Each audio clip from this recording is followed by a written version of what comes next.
Good morning, everyone. Happy Sunday to you all. I wanted to make a quick commentary video about what was read for day 5, which was Exodus 1 through 15. There are a number of things that have kind of been humming through my mind since reading that. A lot happened, but there are a few things that kind of really stood out, and I wanted to put them out there for you all to think about, and maybe you were thinking about those things too, or maybe something else stood out. Please let me know, write comments, make a response video, whatever you want to do. That would be awesome. But what really stood out to me is we know that Moses questioned God when God initially, Exodus 3, God told him to go. He said, "Who am I that I should go?" Basically, he's like, "Look, God, I hear what you want me to do, and that's, of course, I want the Israelites to be delivered, because we know that Moses is a deliverer. We saw that when he was young, before he even fled Egypt. He's a deliverer. He tried to help out the Israelites, but he did it in his own power, and he committed a murder. He committed a crime in trying to do it within his own power, delivering the Israelites. So he's saying, God, I'm not a deliverer, I'm a murderer. But God said, I will be with you. And this really resonated with me because it kind of correlates to 2 Corinthians 12:9, which says, my grace is sufficient for you because my power is made perfect in weakness. And, we kind of get caught up sometimes in wanting things to be the way we see it, or we have a plan for things, and when it doesn't look like it's going the right way, or when it doesn't look like it should, we say, oh my gosh, what can I do? Where do I need to touch? What do I need to pick up or manipulate to try to get this situation where it should be, or where I think it should be? And God is saying here, my power is made perfect in weakness. It's in your weaknesses. It's when you let things fall that I'm able to come in and pick them up and show you my true power. And that really resonated with me, going back to Moses with his rod, right? God says, he's like, what do I have? Basically, you want me to go deliver all these people out of Pharaoh's hand, but I don't have anything. And he said, what's in your hand? He said, a rod. And he said, put it down, right? He said, throw it down to the ground, is what God said. And what happened when he threw it down? It became a snake. And Moses ran from it, right? Which is really funny to me. But he threw the rod down.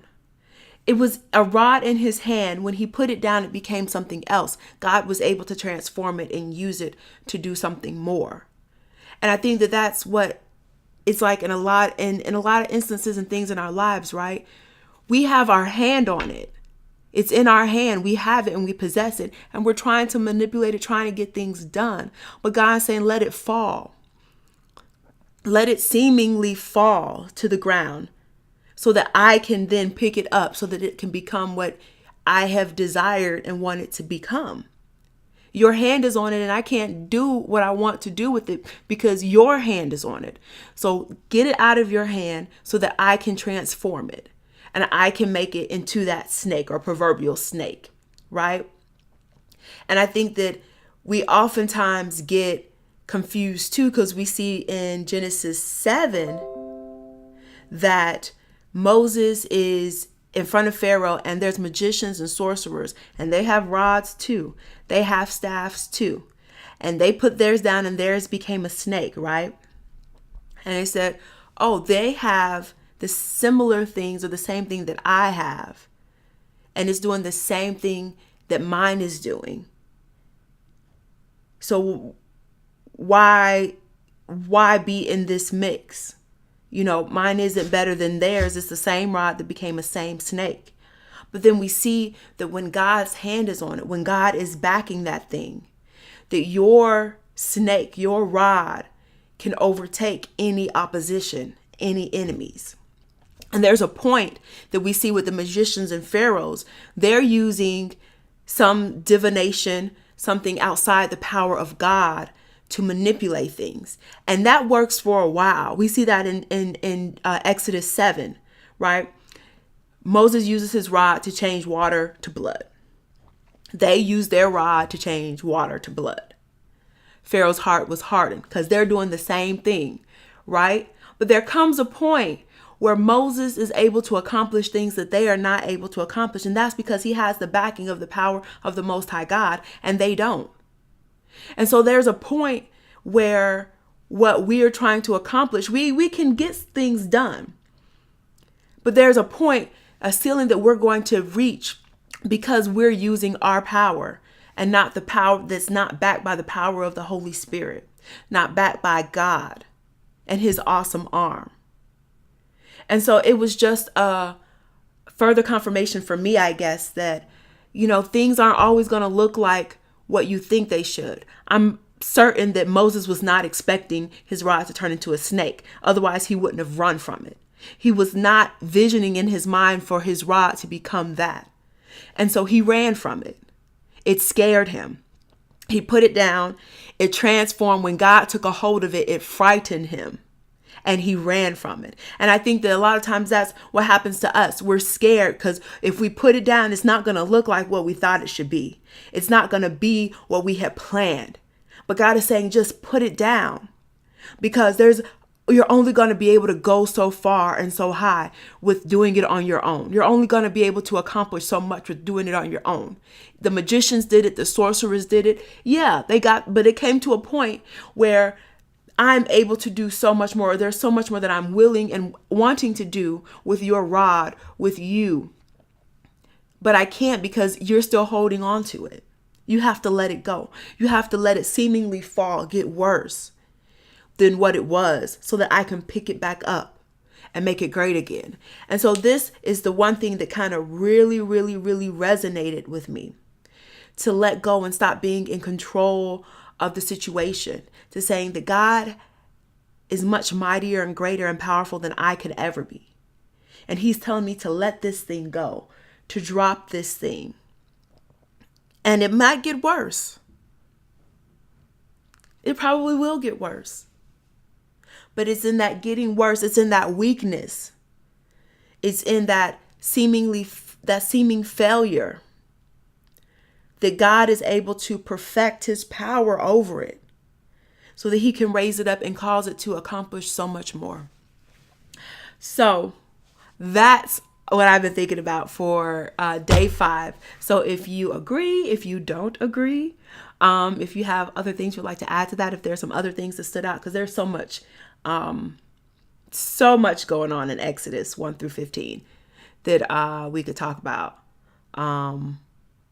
But the other thing, I want to say this because this really stood out to me. I'm not going to go deep into it because I haven't really raised this out, but it was very interesting to me. If you remember back in Genesis, when Joseph went to go get his father, Pharaoh sent with Joseph chariots and this host of people to go get Joseph's family out of Canaan to bring them to Egypt to live. Right? But then we see in Exodus, those same chariots of Pharaoh's are the ones that are chasing them out of the land.